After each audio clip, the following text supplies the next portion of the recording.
Welcome back, everyone, to the latest episode of the Unclassified podcast. I'm your host, Ben Wheeler, and I'm joined as always with the main host, the main co-host, Preston Stewart. And today we're going to talk about, Iran. So that's the show. We're going to talk about Iran today. But before we get into it, Preston, I have an idea to pitch you on here. Okay. All right. Okay. So I've been thinking since this past summer of 2025 that there is something here. And now I'm reading this book on the American chestnut tree. And so I'm kind of like, oh, this is happening. And when I say I want to make a documentary, I'm just talking about a YouTube video. Now, I think there is a through line here between the bison and its near extinction, the chestnut tree and its total extinction, and then the lack of a frontier for the United States and a fear and a belief in like cultural malaise and that the country has stagnated because the two things we thought were infinite resources are gone now. And also there's nowhere else for us to expand to, nowhere else for us to go. And so that is why Americans feel like we're just circling the drain. What do you think? Do you think I'm onto something here? Or do you think I'm just connecting a bunch of things and saying words?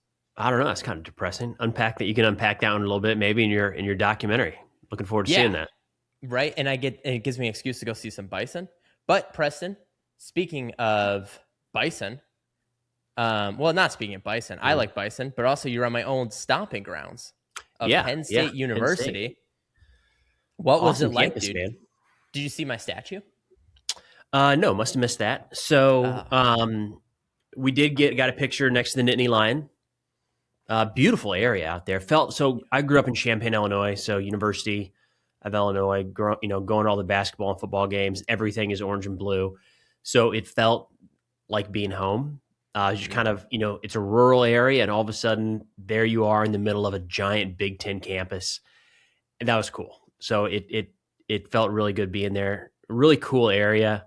So I was there with the Ukraine studies program, and we did a little talk with their ROTC program, and it was open to the public. So some folks came by, and it was great, man. Really good questions, very engaged. I didn't know exactly which direction to take it, but I ended up going over kind of where the war sits today in Ukraine with a look at current technology, current tactics, and current strategy.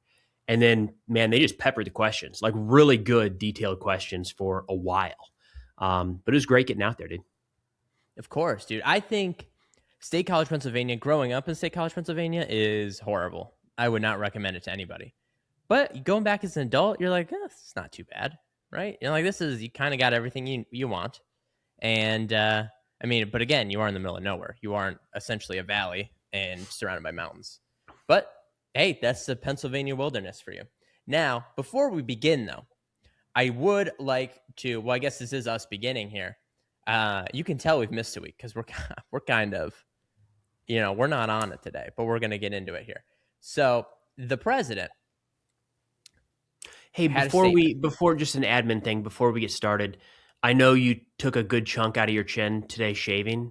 Oh my God. If you feel lightheaded, just let me know.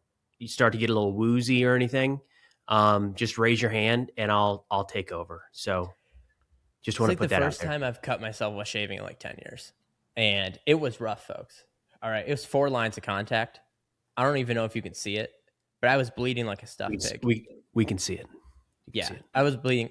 Look, after I cut myself, it kind of looked like the JFK assassination aftermath. It was just everywhere. Okay. So it is what it is. Thanks for pointing out to everyone, Preston. Yeah. And I'll let you know if it starts bleeding again and like starts coming out. I might let you know. We also might just let it go for a little bit because I don't want to interrupt the show. Wonderful. I don't know why it would start bleeding again unless I'm like over here touching it, right? Well, that's what I'm here for. So keep in I needed to like heal today. I needed to just like be blah. Anyways, so similar to me cutting my face, the president said, I believe this was on Thursday, he said, all of a sudden, this is an exact quote, folks. He's talking about the war in Iran. He goes, all of the sudden, the war starts and they start shooting at Qatar, Saudi Arabia, the UAE, Kuwait, Oman. Everyone was shocked, including us. I'm sorry. Who could have done this? all of Out a of sudden, nowhere. all of a sudden, what are we talking about here? You're the guy who started it. All of a sudden, this is like Hitler going to France and saying, "Well, all of a sudden we had Paris." You're the guy, dude.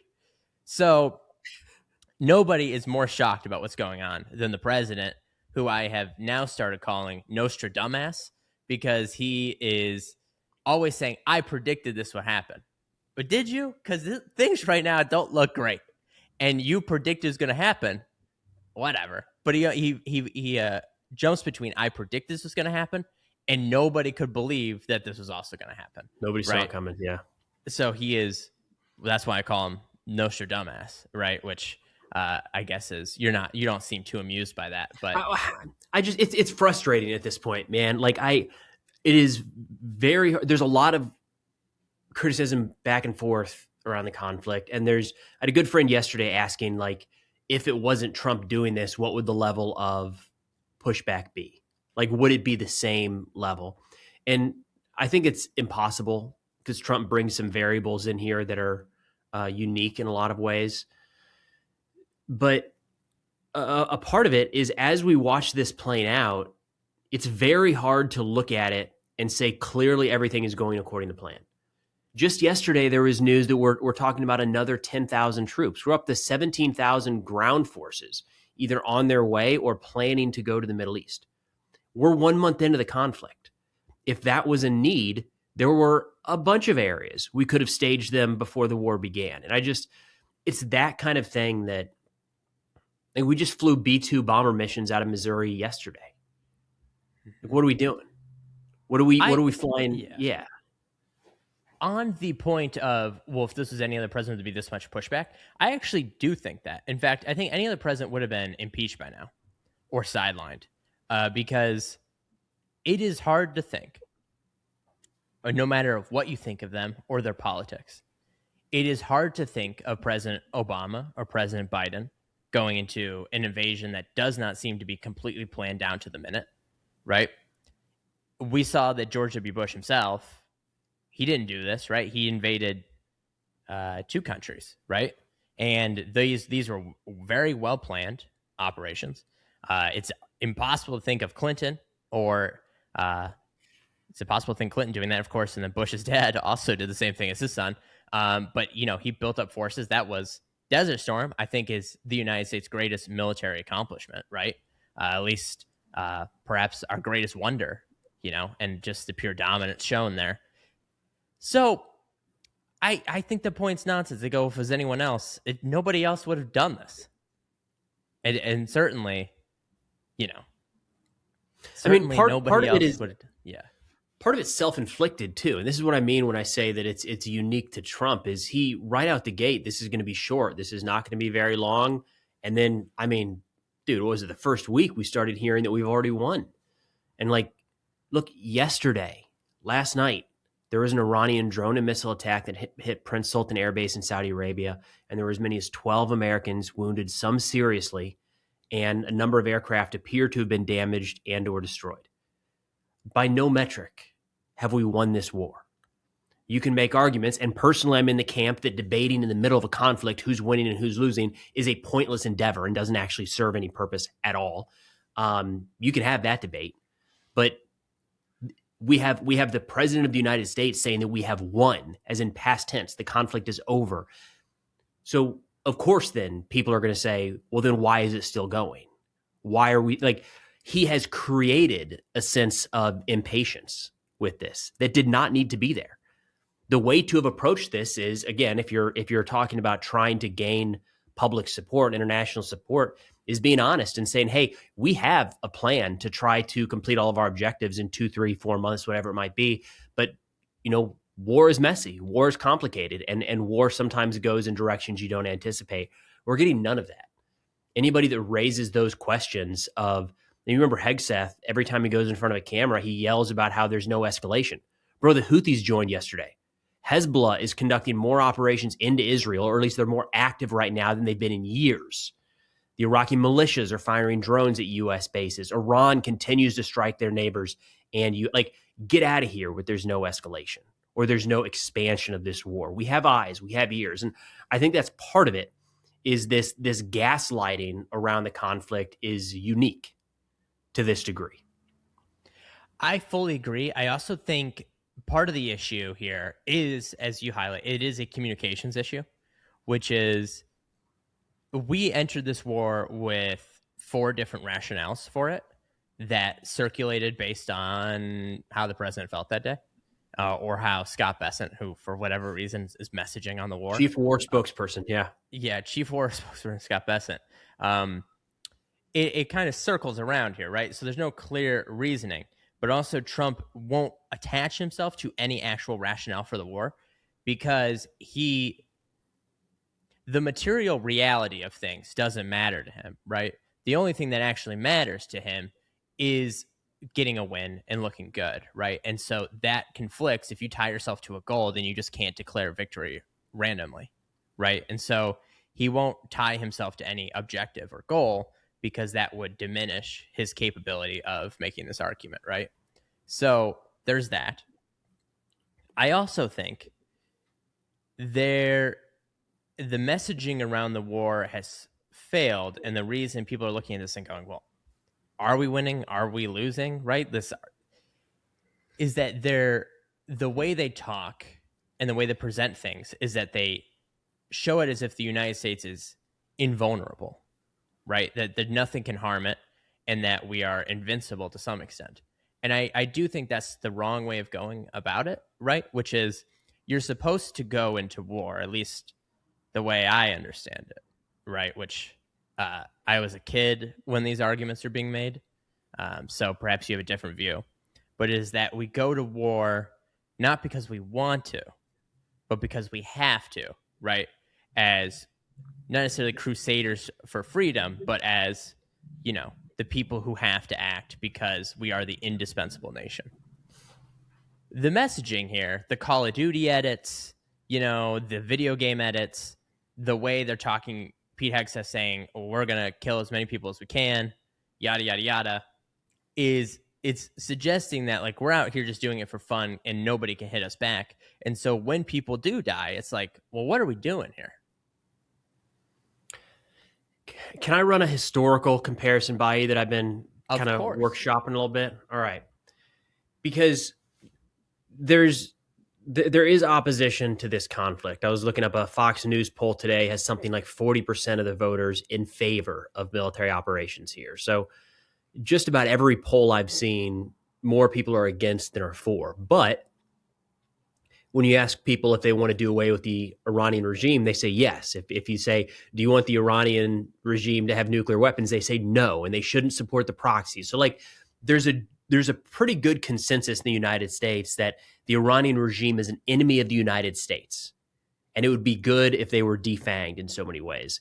But there's pushback against the current operation. And something that's coming to mind for me is, if we look back on D-Day in 1944, that was a good thing.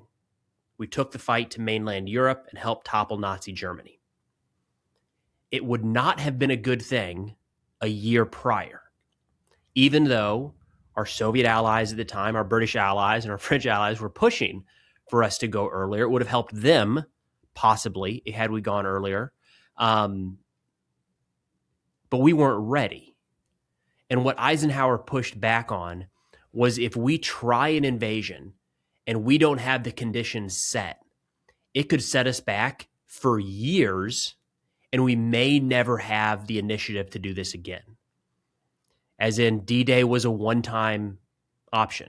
So the losses could be so much that the time it takes to rebuild all of that equipment, reassemble all of those forces, come up with a new plan, and set the conditions to move into a new area, because you're not just going back to Normandy again. That wasn't next week, next month, next year. I mean, I want to say some of the assessments from Eisenhower and his staff was 2 to 3 years, if at all. Mm-hmm. That's an entirely different conflict. History is different if D-Day doesn't succeed in 1944. And I think that's part of how at least I'm looking at the conflict in Iran. I would like to see all of these objectives accomplished, but I'm worried about the execution of it, the planning that we put into it right now. And if we half-ass it and walk away halfway through, I think we are less likely to see success in this regard. It's not that almost to where limited action is worse than no action, in the sense that what's the argument going to have to be next time to go back and actually finish the job? How do you think that holds up? So what you're trying to say is that we have to see this through? Is that what you're saying? It's more that it's going to be challenging. It's not going to be fast to actually see through these objectives. And I don't think we have the resources or the will to do it right now. Mm-hmm. We've not put the forces in place to do it right now. And in that sense, it would almost be better to not do it than to do it halfway. So I do agree with you. I do think it'd be better to not do it than to do it halfway. I do think the core problem with the strategy here is this is no D-Day, right? Like this, we were all in on World War II, right? This one, because of the way our leaders are acting, the way they conduct themselves, is the war is both already won but not happening at all. They refuse to fully commit to a war here, right? So I do think you're right. If they had fully committed to this would be going a lot better. Am I answering your point correctly? I'm not sure I understand how the polling connects with the D-Day comparison, but if they had fully committed and they had built up the invasion force they needed ahead of time, this would be going a lot better. But it just isn't going better because I guess they just kind of thought that they would just bomb Iran hard enough and they would go, all right, you got us, which is not what's happening. That's still a consideration today. There was an Axios piece yesterday that came out saying that the White House is looking for the final blow, like one last big strike, and this will be it. And it makes me think of the Home by Christmas, right? How many conflicts do you hear that? It's like a curse when you hear home by Christmas, home by the New Year, home by Thanksgiving. That is like a surefire sign that things are getting ready to go on a lot longer than anticipated. I don't understand the final blow argument here. They're like, we're going to deal a final blow by taking Karg Island. How is that deal a final blow to anyone? The regime's still there. You go, we took all their oil. All right. To me, it doesn't seem like that's going to get them this time, you know? It just seems to me like they're dealing in a lot of fiction here. And like, this is the time to do it. The issue is that their brains work in like TV segments rather than actual strategies here. There's a good article that came out today. Let me see if I can cite the guy correctly so I don't plagiarize, because I heard that's a hot topic recently, right, Ben? You're such a bitch. Nadav Eyal, I think I'm pronouncing correctly. He's a professor over at Columbia. Put an article out today today or yesterday, talking about how an issue right now is that Iran believes they are winning the war. And again, I actually think that debate is not super useful about who is winning a war at a point in time, because historically, countries are winning a war until they don't. Yes, sir. I actually think that that angling is important, though, because I will not go as far to say that the Iranian regime and MAGA deserve each other. But these are two sides that only deal with words and have gotten to where they are by being elite bad faith negotiators. And when these talks that are supposedly happening but not happening are going on, the main thing is that neither one will concede that they lost, right? And that is, the United States wants Iran to say they lost. If Iran just says, yeah, we lost, Trump will give them whatever they want. He might just sell them our nuclear weapons, you know? He doesn't care, so long as they just say they lost. And in Iran's view, they want the United States to say they lost, because both sides only deal in words. So I do think that matters to a certain extent. So what I'm getting at is that's kind of like you're going to have to force your opponent to accept defeat. And that's kind of the nature of a lot of total war, right? When you're dealing in, especially an existential war, is it's not that you have to convince them that they've lost, it's you have to show them, and they have no ability to fight back. So again, going back to World War II, for example, very clear cut into that conflict. But the reason that I say who's winning and who's losing isn't a viable, doesn't really help anything, is for now, what does it do? If we were able to definitively say that the U.S. is winning or losing, or Iran is winning or losing, what does that change in terms of calculus? Because you can go back through multiple conflicts. Afghanistan, we were pretty clearly winning that by all metrics until we lost and the Taliban took over. By every single metric you could come up with. World War II, Germany was winning the war in Europe the entire time until they weren't, and then they lost. And that time was probably the siege of Stalingrad. I mean, so Germany was winning longer than they were losing. So what is it like? What are we really trying to? And then Japan in the Pacific, another great example. Or Germany in World War I, right? They weren't pushed back into German territory.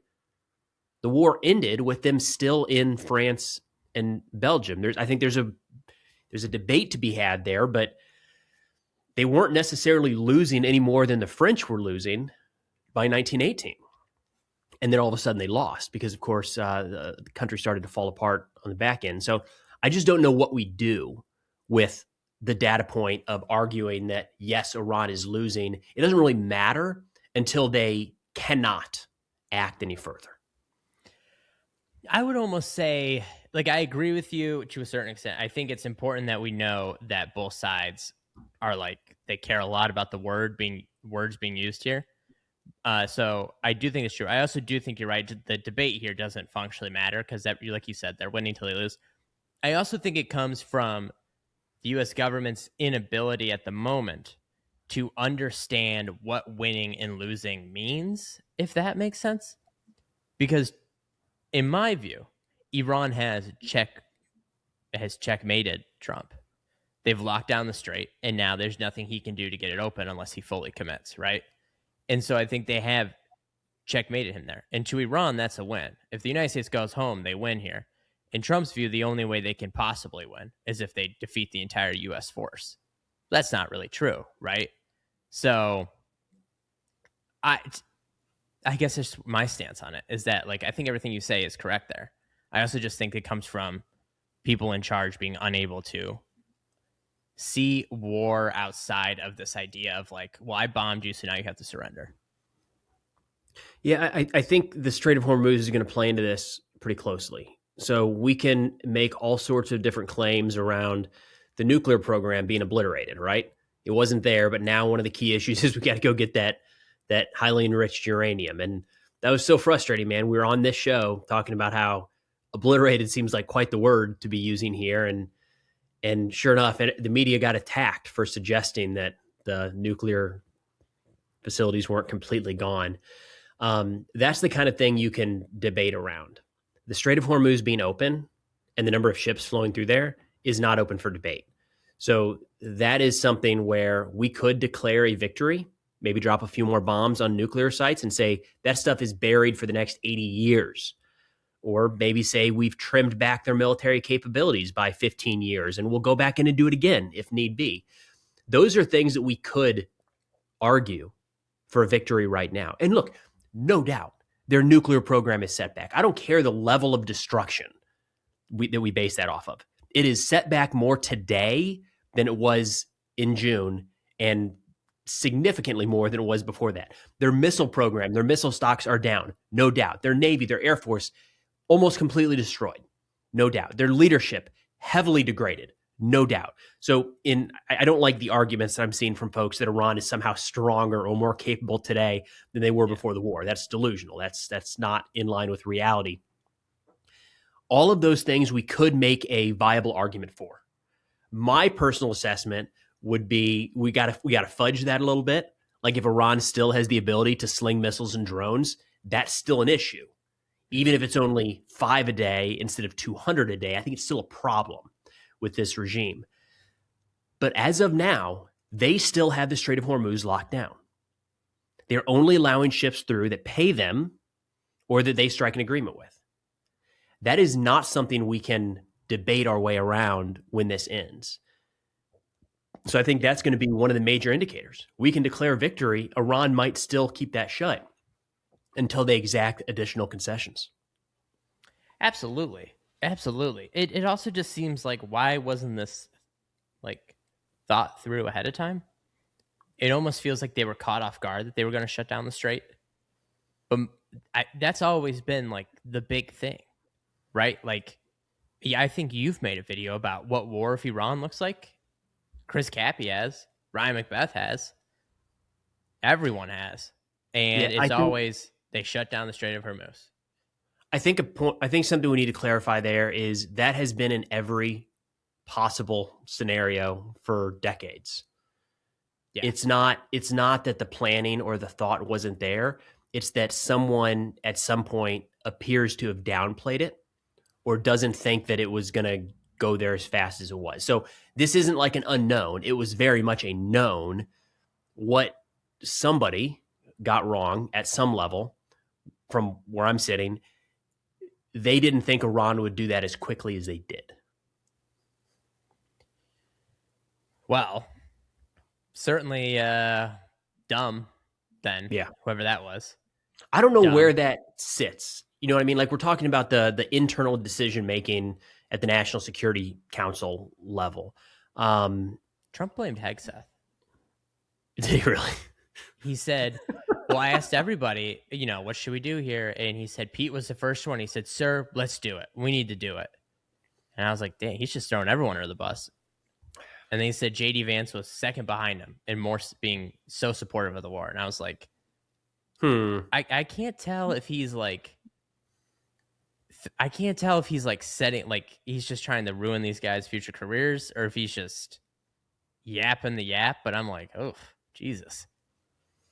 Yeah, it was a consideration. Like, I don't, it's just a matter of who at what level overrode that with. And I think what this comes back to is the idea that the 12-day war, Iran's response was when the U.S. entered, was slinging some missiles at a U.S. base after they gave us plenty of notice, and then declaring it over, that we had met each other on the field of battle and decided to call it a day. I think we underestimated how Iran would view it when the opening strike eliminated their leader. I think it went from, this is a tit-for-tat escalation battle we need to maintain, to they are trying to topple the regime, all hands on deck, which is why they went immediately for kind of one of the more maximum strategies of shutting down the Strait. Right. And it almost feels like they managed to attack the only autocratic regime in the world that isn't a personalist regime, right? That has like a whole infrastructure below it. Like, yeah, you killed all these leaders. Well, now they have a new leader. It's like, this isn't Iraq of Saddam. Like, all right, you got Saddam. Now what, right? Or you got Maduro. There's a power vacuum. Like, Iran, I'm trying to be careful with my words here because I'm not necessarily sure this is accurate.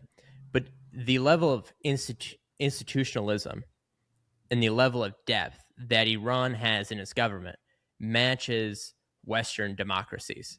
That is not to say they are a democracy. They certainly are not. And that is not to say that they have the same rights and privileges Iranians do in their system as those in Western democracies. But it is a level of depth that you normally don't see.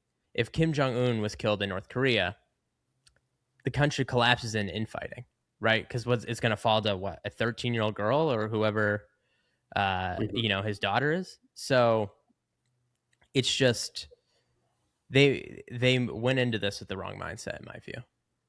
It almost feels like if you told me that back when Doge was going on, they got all the Iran experts around and they fired all of them, I'd believe you. Because now come up with a strategy. Yeah. Yeah.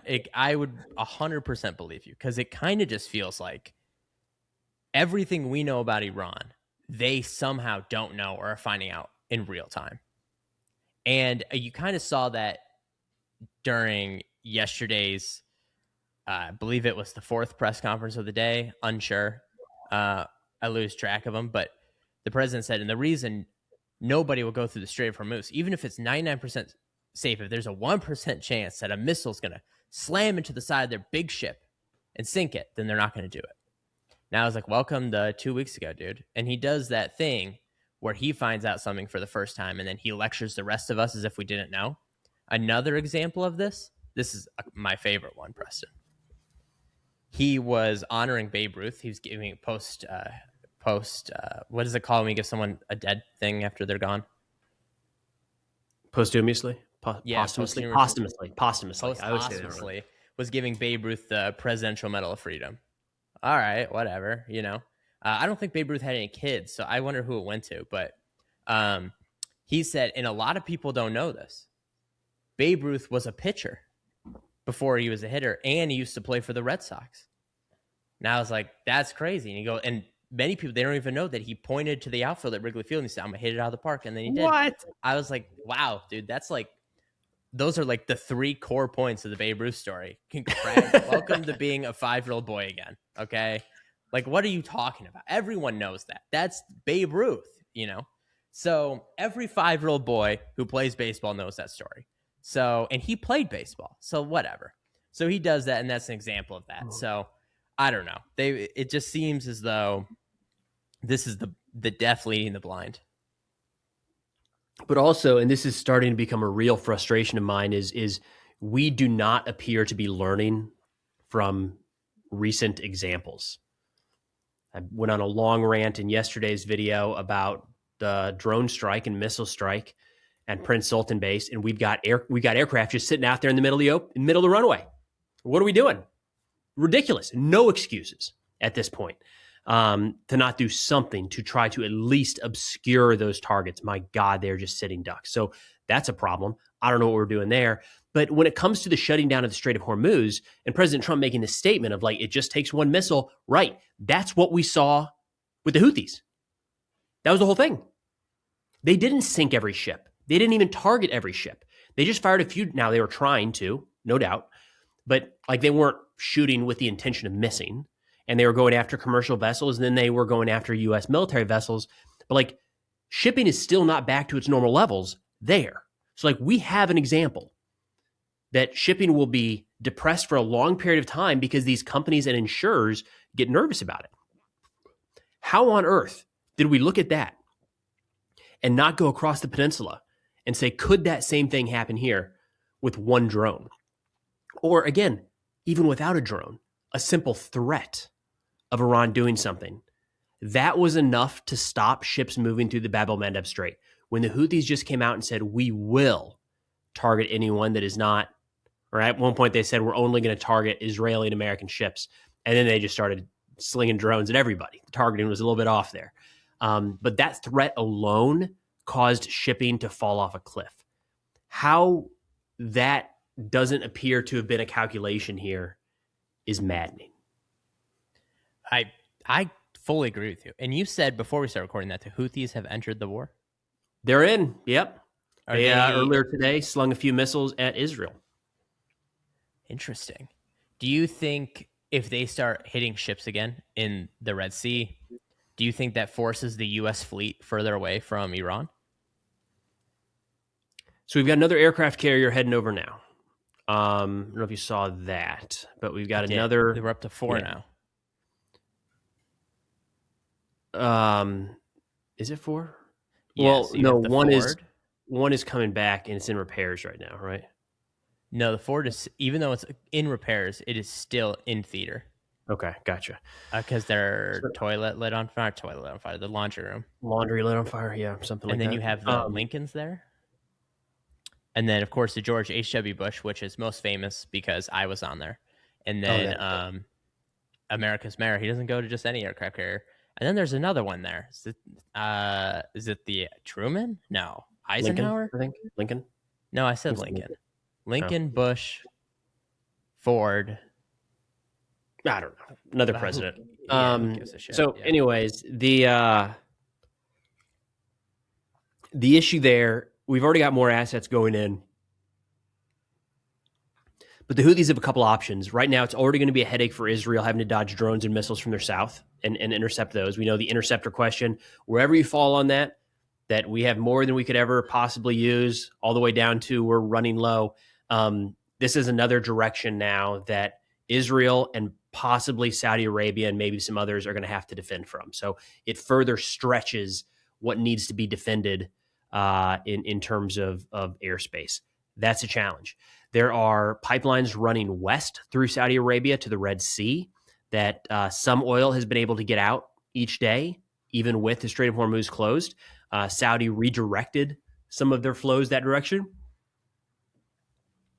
The Houthis could hit that pipeline, could hit those processing facilities, or hit the area where those ships are being loaded. That shuts down even more oil output. And then, of course, any threat in that little teeny tiny Bab el-Mandeb Strait. It does not take much to do that.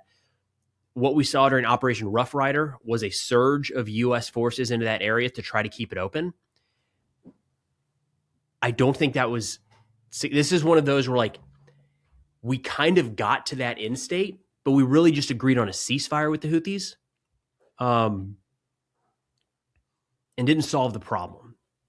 So, like, we don't have a solution to that, if that makes sense.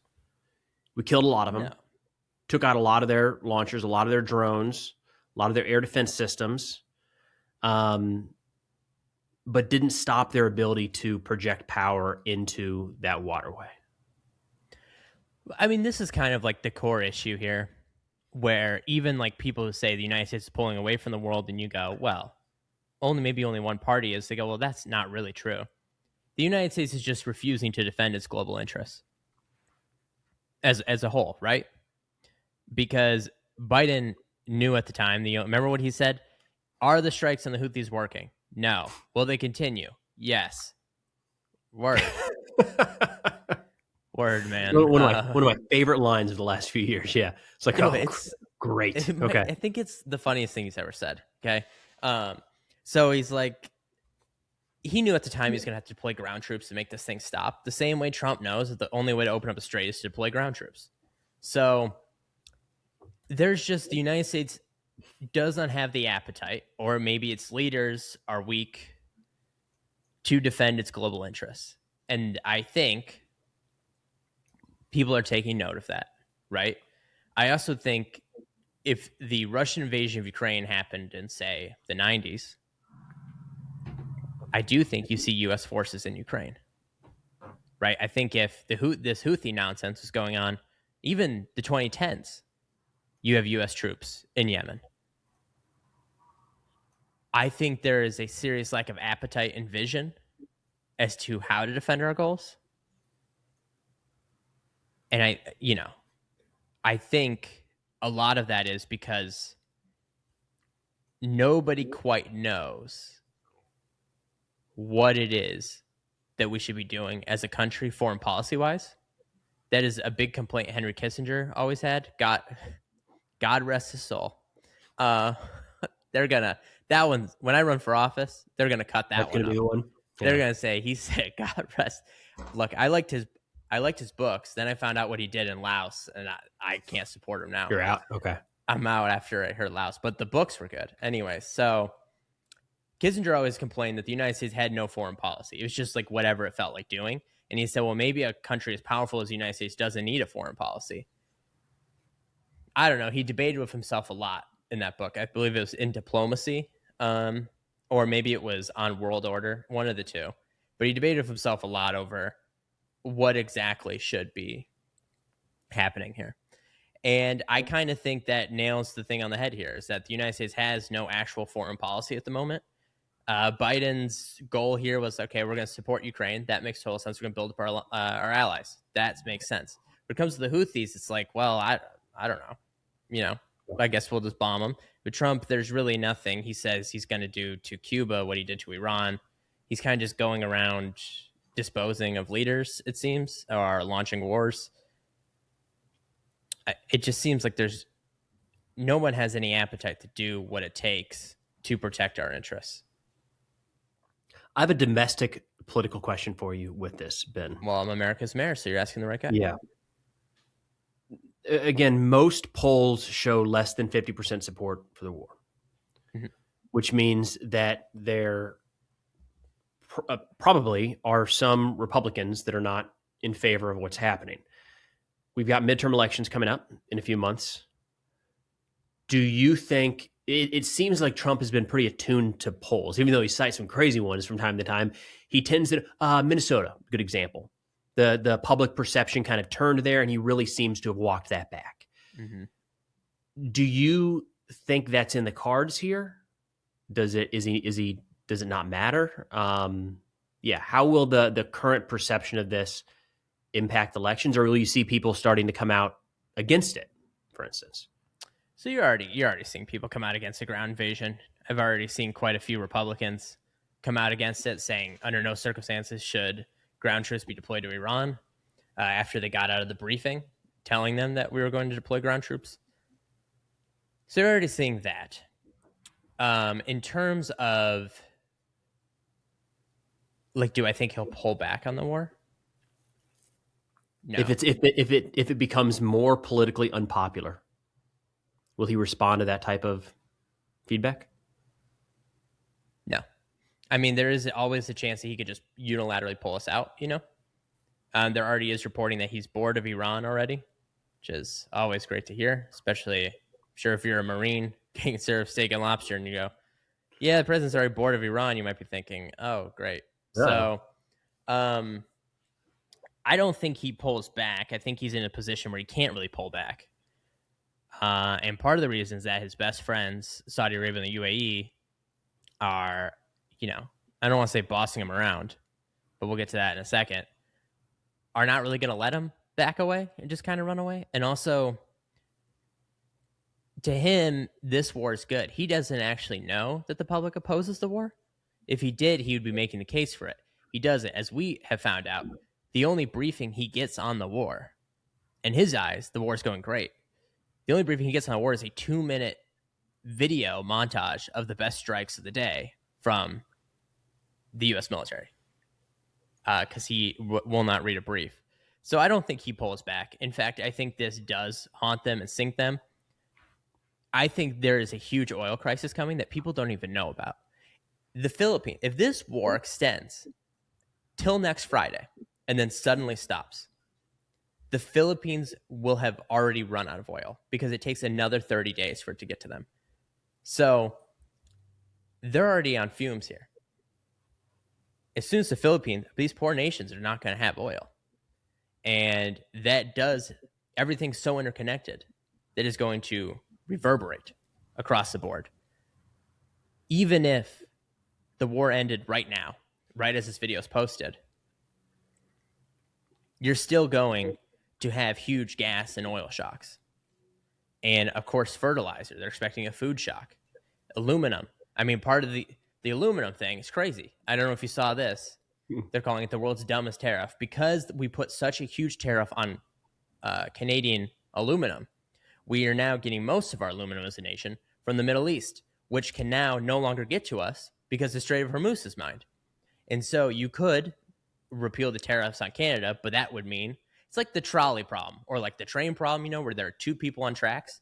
And it's like you could repeal the tariff on Canada, but that would mean admitting you were wrong about tariffs. So, that's not going to happen. So I think he's not pulling back. This is the end of Trumpism, dude. You're seeing a slow death. I shouldn't say slow, but it's over. This guy's cooked. His only hope is to somehow rig the midterms.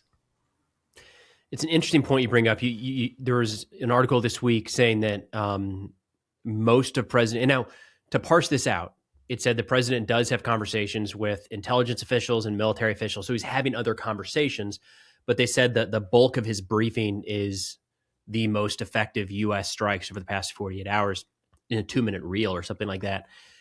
That's similar to what we're hearing of assessments from the Iranian leadership, that they are not in touch with the current situation on the ground, which puts us in a weird spot. If you have the leaders of the two countries at war that do not have an accurate representation of what's playing out, then they're making decisions based off of faulty information. And this is something we've talked about with Russia for years now, where I still don't think Putin is getting the full picture of what the battlefield looks like at the front. I think he has a mistaken view, that people are scared to tell him what is actually going on, in a sense. What does that look like if Trump and Khamenei 2.0 are both have incorrect perceptions of the war and both think that they have the clear upper hand and the other side is getting ready to cave any moment? That feels dangerous to me. Yeah, but like I said, they're one and the same, dude. They're each other in an alternate universe, right? Like, the Iranian regime is the Persian version of MAGA. Really? I mean, you kind of talked about that earlier, yeah. Yeah, like these guys, the match made in heaven. It's like they're both near peer adversaries and being bad. You're talking about like the how they address negotiations and project strength, right? Isn't that kind of the that, but also just the way they conduct themselves as a whole, right? Like, when you listen to the babble that comes out of the Iranians, it doesn't really sound that different from Trump.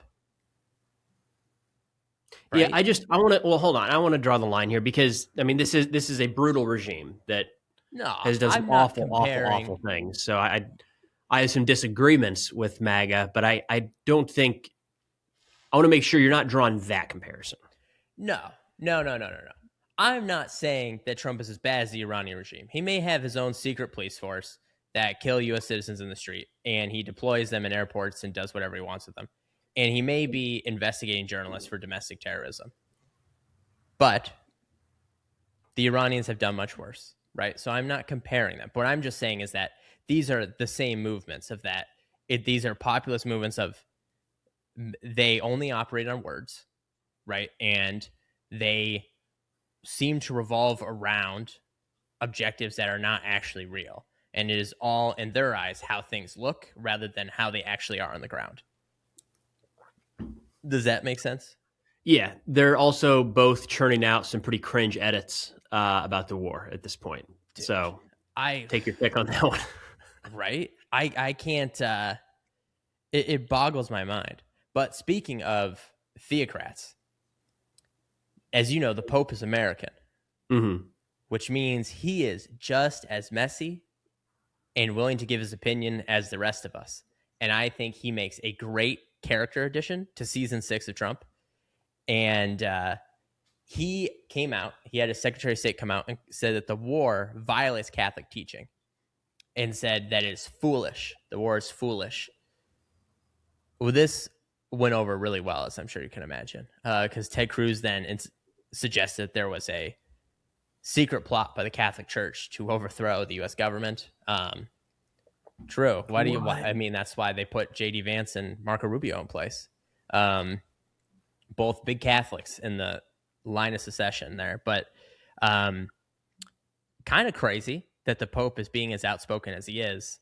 If you remember, Pope Francis, this used to drive me absolutely bonkers. He could not, in him, find it to condemn the Russian invasion of Ukraine. He just couldn't do it. He was just like, we want to call to an end to the war. And so to see the Pope just go, look, this is violates Catholic teaching.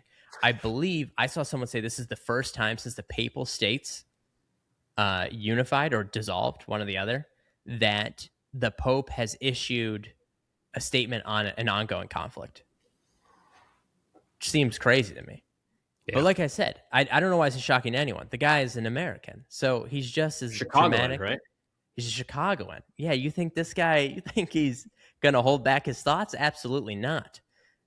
So that presents an interesting case there. And I know some creators in the space who have been making videos calling for the Pope to excommunicate J.D. Vance, which I think is hysterical. And I don't think that will happen. I don't think they do excommunications anymore. But it was interesting that the Pope's Secretary of State called it the Trump-Vance War, which I thought was very interesting. You keep saying Pope's Secretary of State. Is that a thing?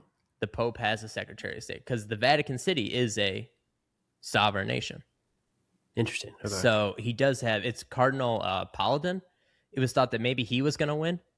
But then ultimately Pope Leo ended up winning. I forget what Pope Leo's name was before he was Pope Leo. That's kind of like badass though. like I want there to be an event in my life where I just take on an entirely new name. You We know? can do that. Well, yeah, I'll go around calling myself America's mayor now. And nothing makes me more upset than when people go, because you're mayor of America. That's different. That's a whole different thing, brother. You want to do some questions here? Let's do it, man. Yeah. Let's do some questions, folks. We have so many beautiful questions. Frankly, maybe the best. So this is from B West. As you know, he is a member, one of our longest members ever, perhaps the longest. He said, similar question to last week's. If we do put boots on the ground and try to take Karg Island, how do we prevent this from becoming another quagmire and like our own version of Ukraine?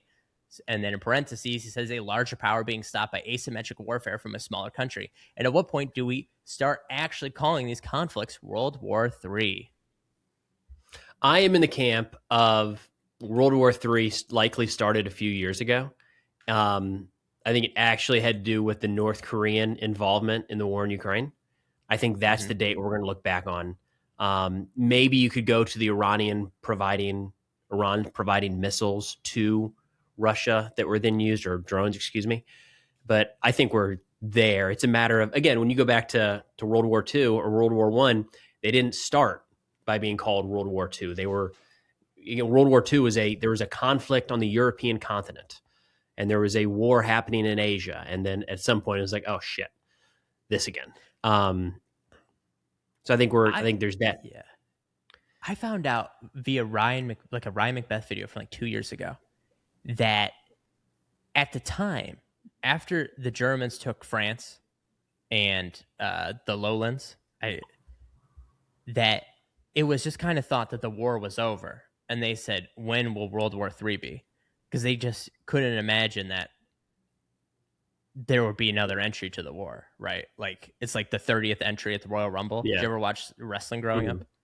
It's like that's the United States entry. Clearly we're tapped out now, yeah. Yeah, we're tapped out. It's like the 30th entry. Like, you could not imagine that. So anyways, continue, sorry. All right, so the Karg Island thing, it is getting so much attention at this point that it is hard to not think that it's some sort of psyop or diversion. It's a small island, man. It's very hard to get to. It's in the Persian Gulf. Getting there by air would possibly be less risky than trying to send ships full of Marines through the Strait of Hormuz, but it's right off the coast of Iran. Just this week, we saw man pads narrowly missing F-18s over the coastline. So, like, there are still anti-air capabilities in Iran, no doubt. It just seems, and we're telegraphing it, man. Whether it's that island or another island, it just seems so hyper risky. It makes me think that can't actually be the plan. And we've talked about it here. It doesn't really accomplish anything. I mean, if you push a button and shut off all of Iran's oil exports, that doesn't really change the dynamic to where the regime is ready to surrender tomorrow. So I don't know. I'm a little bit optimistic that the Karg Island talk is some sort of diversion, but there's a good article. I think it was General Votel, former CENTCOM commander, talking about the issue here is once you take the island, how long do you hold it, or any terrain? Because the minute you turn around and leave, it can be seen as a victory by Iran. Well, are we going to hold this island indefinitely? Like months, years, decades? That doesn't really seem like something they would be signing on to do. And the entire time, they'd be under pretty heavy Iranian attack, no doubt. And every one of those casualties, every one of those strikes runs the risk of, well, now we need to commit because these losses can't be in vain. Unfortunately, that tends to be a little sunk cost fallacy there of now that we've lost soldiers in this war, we need to avenge them and finish the job. And I can understand that, but it's also easy to, I think, get sucked in that direction when that might not necessarily be the right answer. I agree. Isn't that what Adam Smith said on your channel yesterday? Sunk cost fallacy, yeah. Yep. I fully agree with you. I also just think like that there's a lot of circular logic going on there, right? Where it's like, well, if you leave the island, then the Iranians think they won. So you can't have that. And it's just like, okay. I don't know. It's just like, it's giving me flashbacks to like the Afghanistan withdrawal where they're like, well, if you leave and the Taliban won, it's like, I'm glad we left. At some point you did have to leave, right? And everyone can pretend that they were mad about it, but like, Joe Biden was right. I think everyone's glad that we're not in Afghanistan at the moment, Mm-hmm. right? So, whatever, folks. Now, this is from History is Metal. This is an interesting question here, Preston. We'll test your bravery here. If America becomes a true dictatorship, will you guys take the podcast underground to help guide the resistance? Oh, that's a depressing question. Yep. It's hard to even imagine what that would look like. We're seeing the stuff in Iran where like it's completely shut off. I don't know. I have a hard time imagining the United States in a place like that, if I'm being honest. Yeah, we'll take it underground. It'll be Revolution Radio, brought to you by... I've got a Starlink. We're good to go. Yeah. It would be pretty cool to be... It kind of sucks that we're born in an era where we had to be podcasters, because I think in another era, we're definitely like overthrowing a country. Oh, right. All right. You think like don't you think if we were like take us back to 1770s Boston? I think they're like, yeah, you guys want to sign? You guys are pretty chill. Do you guys want to sign the paper? I think. Oh, I would what do you sign think? it. Yeah, right. Would you have signed it? This is like having a conversation with Trump at the moment. It's just like, this is so tough. They asked me to. I was ready to sign it. And I said, wow, can I use the Sharpie? Did you see the Sharpie talk? He was really on one this week. He was 5 minutes about the Sharpie, and it's so inexpensive but so powerful. And they never seen anything like it. Okay. Well, wouldn't it be great to have an ally in the North that the USA hasn't threatened to annex? Pepper's Farm remembers. That's from Adam Young. Wouldn't that be great? So this is from Ankana Tran M30. Whatever. Anyway, so he says, he's a member, though. That's why we're taking the question. So, same question I had last week. With how things go in Iran, the Strait of Hormuz, what do you think will happen after an invasion of Taiwan? Either successful or unsuccessful, will the U.S. and its allies just quit after a few weeks because of economic shocks, like it's going to be a long war, like war in Ukraine? Then will the people in the U.S. be suffering to defend Taiwan? And what about other countries in the region if there's a long-term war and they support China and invade U.S. blockade? I'm from Vietnam, so particularly interested in your opinion, because lots of my friends and family talk about how with the U.S. has been acting, it might be better to just fold to China and be under Chinese protection. Before we give an answer, I'd like to apologize for my dismissal of your name. I thought you were American, and I thought you just had a dumb name for the sake of it. I apologize. I didn't know you were from Vietnam. So that is my apologies. So anyways, class act there, Ben. Yeah, good job. No. His name's not dumb. Now I know he's from Vietnam. I'm like, oh, it's just a different language. So, whatever. His name's not dumb. If he was American, I'd be like, dude, well, come on. Pause for a second. I'll tackle this one. I want you to kind of just refresh and maybe take a drink. We'll get back to it. Take a drink. All right. So look, there's a couple different takeaways here. I know there's a lot of talk right now that Tomahawk usage and interceptor usage, stuff like that could impact a future U.S. conflict in Asia. There's that technical piece, but I think bigger picture, what we need to think about is the war right now is being presented as quick and easy. And I don't think anybody would look at China as being faster, easier, or less of a threat than Iran in a conflict. So the longer this goes on and the longer Iran is able to hold out and the longer they're able to hit American bases in the region, I think it decreases the likelihood that the United States would get behind any sort of intervention should China make a move on Taiwan, because we would start seeing that more and more of a challenge. Now, if we went into Iran and in the span of a week had collected all their nuclear material, had overthrown the regime, started standing up a new government, and had like the IRGC running mass surrender programs, handing over all of their ballistic missiles, I think you might actually see like a surge into the Pacific of people being like optimistic that we can do this no matter what. I think we're going to see a bit of a blowback instead, to where Americans are less interested in intervening. But Ben, I see you trying to hold it together over there. We doing all right? Okay. I just want to clarify. It wasn't, I thought, okay. Sometimes the names on here, these usernames, are impossible to read. And most of our listeners are from the United States. So it's just other Americans just typing a bunch of letters in here, right? I didn't realize at the time that I was reading a foreign name. So had I known, I wouldn't have been as dismissive. Obviously, we love Vietnam, right? We love the Viet Cong. We love everything about Vietnam. So we Is that not good? Maybe we'll have to cut everything I've just said. The Viet Cong? Isn't that the ruling party of Vietnam? No, those are the insurgents, the terrorists. They terrorized the people of Vietnam. Yes, we're learning during the so war. We will. Ben. This will not be in the edit. Man. I will cut this. Should I cut this? My apologies to the wonderful people of Vietnam. Ben does not speak for America. I'm cutting the. I'm just gonna cut the question. I think. Okay. Wow. I really didn't mean to be this offensive. It was just coming out of my mouth poorly. It's just how we do things in the United States now. So it is. So let's just do a redo on the question. Okay. So this is from a Vietnamese listener. I think our first ever, perhaps our only Vietnamese listener. But we love Vietnam. You ever been to Vietnam, Preston? I've not. Would love to get over there. I've never been, but I watched the Anthony Bourdain Obama episode. Did you watch that one? I know what you're talking about, but I haven't seen it now. I watched that one, so in many ways I feel like I've been. Anyways, so same question I had last week. With how things go in Iran and the Strait of Hormuz, what do you think would happen after an invasion of Taiwan? Either successful or unsuccessful? Will the U.S. and its allies just quit after a few weeks because of economic shocks? Like if it's going to be a long war, like the war in Ukraine, then will the people in the U.S. be willing to suffer to defend Taiwan? And what about other countries in the region?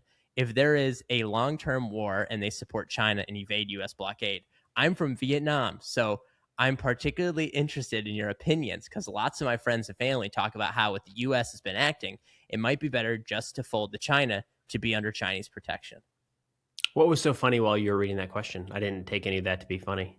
Okay, so for what the listeners don't know is that we had taken this question beforehand, but I had read the question. As you know, I can't say anything correctly. So the first time I read through the question, I was reading it for the first time to Preston, and I had complained, as I usually do doing these questions, about the name I couldn't pronounce and lectured what I thought was another American or European about the name. And I just said, we can cut it out here. But I didn't realize at the time that I feel like I'm going to have to cut this again, that I was talking about.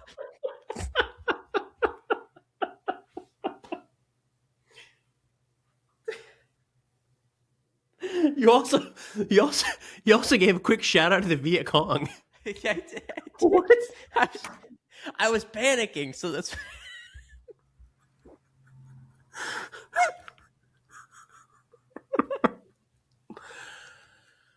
All right, good start to the day.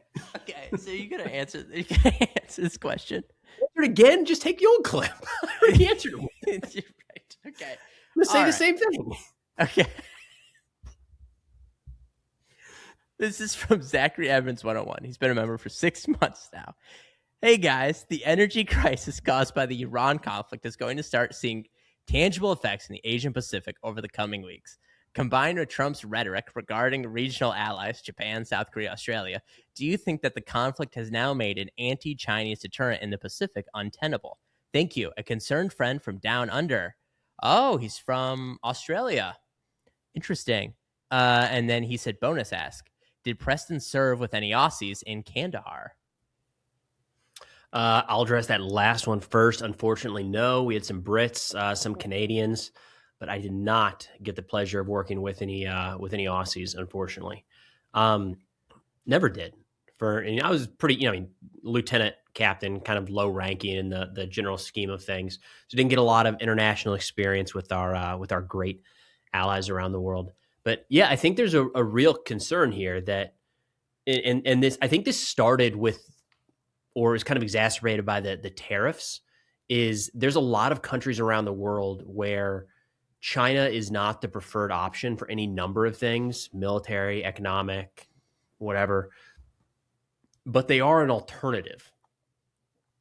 And the United States only needs to make itself less appealing. And at some point, we reach an equilibrium to where all of a sudden it's like, all right, now the trade-off isn't worth it anymore because the United States is unreliable or too expensive or whatever come up with the thing is. And I think we're moving more in that direction than I wish we were.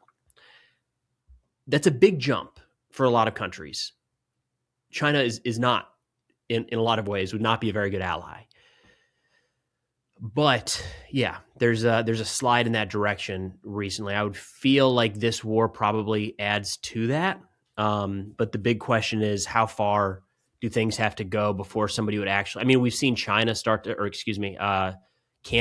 sign some agreements with China. Those seem pretty minimal at this point. It's not like they're, signing some mutual defense pact. But the more the United States acts kind of, I'll say, erratically, and also in kind of, what's the word I'm looking for? Aggressively towards some of our partners, I think you're going to see an increased likelihood that some of these countries at least start to shift a little bit more towards China. It's the other option that's out there. I agree with you. I also think that the issue of Japan is that they cannot inherently be allies with China. They're just too much in conflict, So, I mean, with any one of these, though, I think the challenge is, like, you're not talking about working hand in hand together for the rest of your life. There's little arrangements, like an economic agreement, a trade agreement, a technology sharing agreement. There's a lot of ways short of fighting wars together side by side that would be easier to bite off. I mean, if you're, I'm no expert in Japanese culture, not by a long shot, but if you were to say that some technology from the United States was 3 times more expensive than the Chinese version, would you go with the Chinese version? Like, at what point does it, like, I guess we have to do that 5 times, 10 times? Like, there comes a difference there where you start making that move. And yeah, that's what I'm nervous about. This last one is from Francis from 254. Now that NATO and non-NATO allies didn't give Trump the naval support he wanted in Hormuz, what happens the next time NATO or other allies need the U.S. while Trump is still president? Do you fear he would do something like side with Putin over NATO or with another aggressor acting against those allies? I'll go first. Here's the part that's puzzling to me, because he's making this like it's some big conflict. Nowhere in the NATO charter does it say you can go get yourself into a whole big mess and then everyone has to come help you, because that's not what NATO is. It literally, the way the treaty is formatted is explicitly to prevent that, right? Is to prevent a country from going and starting a war it didn't have to and then dragging everyone else into it, right? No one wants to be part of that, right? So he can complain all he wants, but that's not how NATO has to work. They're not betraying him. It's just not what it does.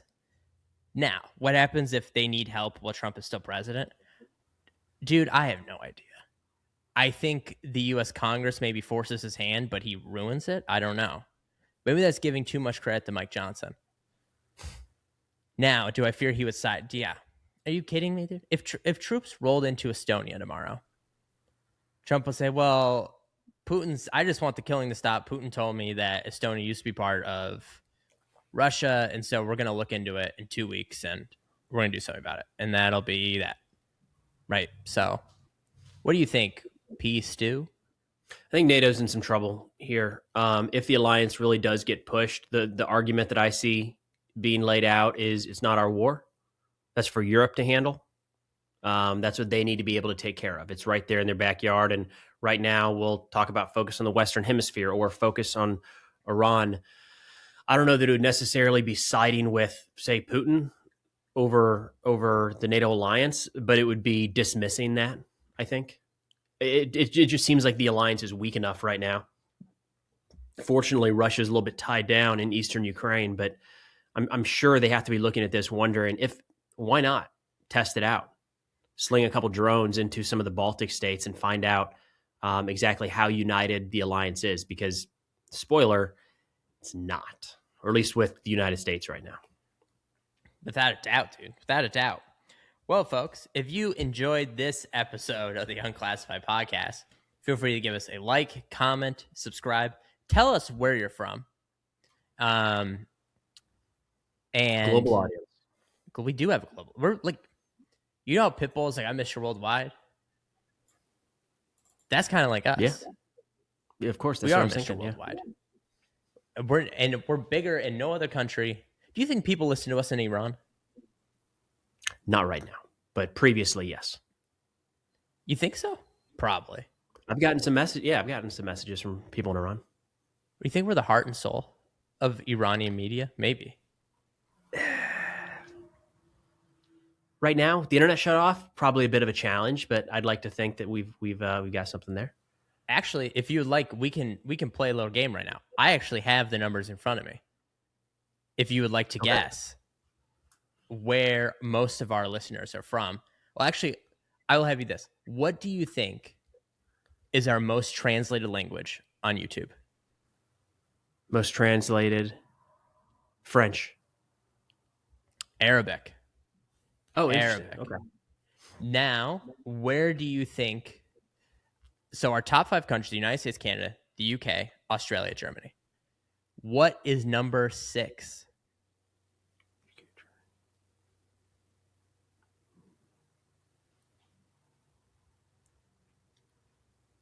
France.